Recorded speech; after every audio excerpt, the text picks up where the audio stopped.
Hello nieces and nephews, this is your Uncle Bill. Is this the best prepper knife you can get for a buck? We'll see. Today we're going to be talking about two of my favorite subjects, survival knives and ferrochrome rod for starting fires. Matches are good for starting fires. A lighter is good for starting a fire. Very dependable. You can see that I get a flame. This has a ferrochrome rod inside of it. We have all different kinds of matches. So there's matches, small ferrochrome rod inside of a lighter, and we're going to get into knives. I love knives. I've loved them ever since I don't know of any boys that don't love knives. This is a M50 survival knife, if I can get it out. Small saw here. A little compartment for putting in fishing hooks and whatnot. It's pretty sharp. Doesn't really have a good spot for doing a ferrochrome rod. Right here would probably be the best spot to do one. Let's give it a try and see if I can do it on this one. Yep. So that would be where to do the ferrochrome, right there. Although it doesn't do it quite easily, but it does do it. There's one survival knife.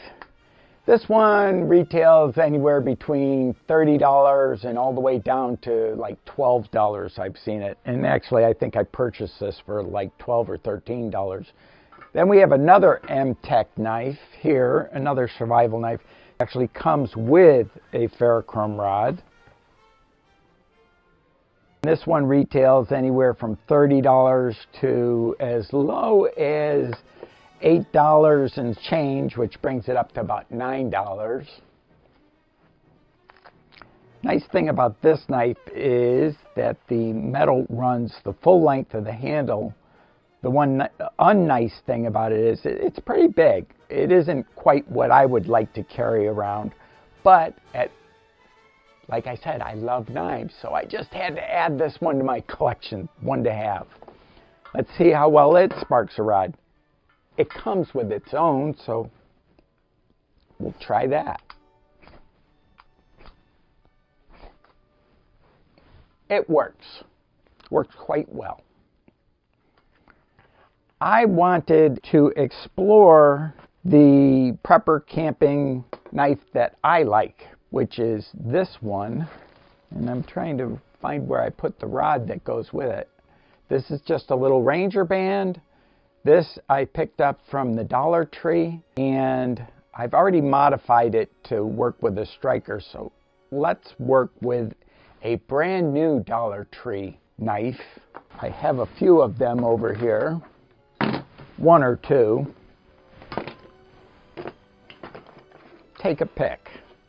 Now, I did notice one thing when I went to the Dollar Tree. The first knife I picked up was this one, and it doesn't have the hole in the handle. I do love the hole in the handle. I went back and found a hole in the handle, and then I got curious. How far does the blade go back in each one of these knives? I have some extras. Now we can actually go and destroy this knife and one of these knives and see how they are constructed. First, let's see how well it strikes a ferrochrome rod. We'll use one of the ones without the hole and one of the ones with the hole. And the other two we'll just keep in standby, and we'll try our best not to stab ourselves because I came pretty close to doing that just now. We're not using this anymore. Now these are just right out of the box. Nothing has been changed. This one I actually modified a little bit by filing it down. That's what these are for. This is a mill and bastard file. It has the file in just one direction.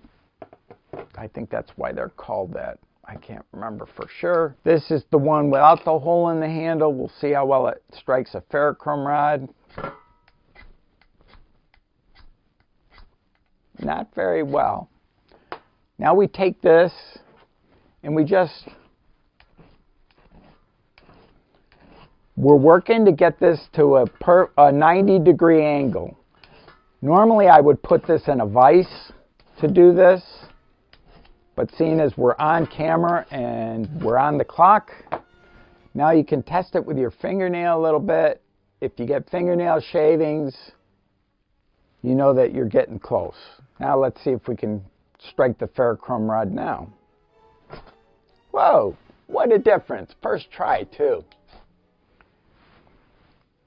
Now we have a prepper knife. This one's all ready to, wow, I gotta come out a little bit. Sorry about that.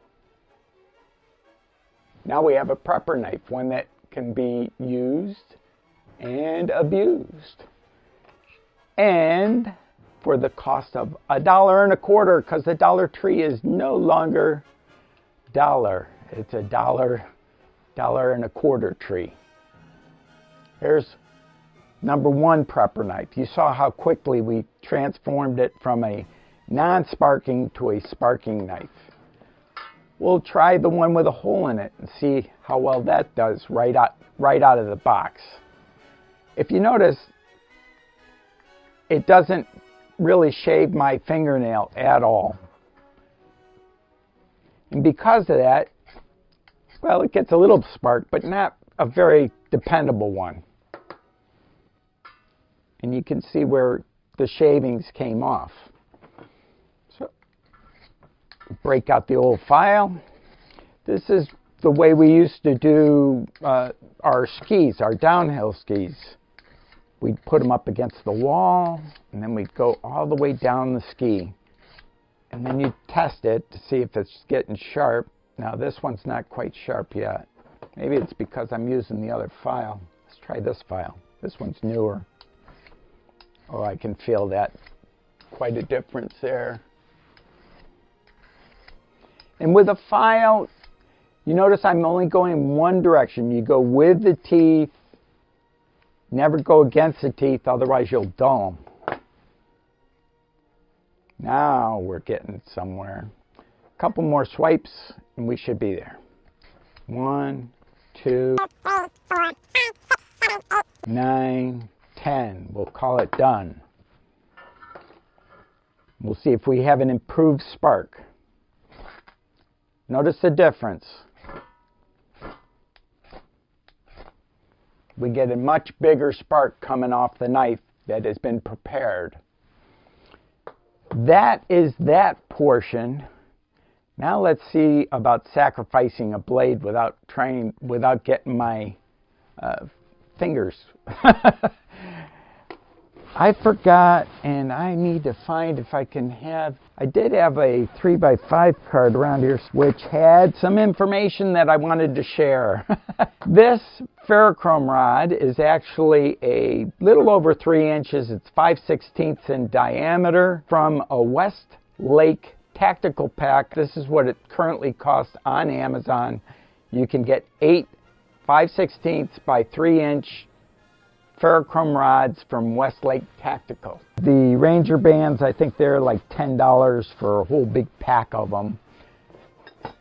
We tried a knife for cutting this. This is pretty tough and it's going to take forever to get through this handle. And then we tried this little saw blade and it's still taking a long time. I'm going to take this out to the garage. Stay tuned. And I'm not set up to film in the garage. So I'm just going to take it out there and do it real quickly. Back from the garage, I used a hacksaw to go as far down the blade until the blade stopped. Here's the first one. This is the one without the handle that I wasn't really impressed with because I wanted the little hole. And this is how far down the blade goes. Right down there, and it stops. Not very far. If you were to push really hard on this knife handle, this blade would pop right out. Not something that you would want to have happen while camping. Now my favorite. Oh, I had the exact same thing going on with the blade. The blades are pretty much identical. It's just a question of molding. As a prepper knife, I would give this a thumbs down. Yes, This will spark a ferro rod. Yes, you could take it into the woods, and yes, you could probably skin a fish with it. However, to be lasting for years and years and years, you want something with a little bit more of a blade to it. Now, this one is not a full tang. This blade also stops short. This one is a full tang, obviously. The blade goes all the way down. However, this is kind of a little unwieldy to be bringing into the woods. For that reason, I would probably go with this option and just know my knife's limitations, that I'm not going to be using this for any heavy work up towards the tip here. And I will be able to spark a ferro rod with this, but it is not what most preppers would really want to go into the woods for an extended period of time. Full tang, more strength. This thing has the strength of the silicone, but not strength of metal going all the way down. An introduction to survival knives, even DIY survival knives. Not for too awful long with this one. This one is stainless steel, will spark the ferro rod, and I even told you where to get these guys. Thanks for watching. Love you all. Have a great rest of your week. Have a great weekend. Have a fabulous 2022. It's right around the corner. If you like this video and you want to see more of them, please give me a thumbs up, subscribe, hit that bell. Love you all. See you later. Bye-bye.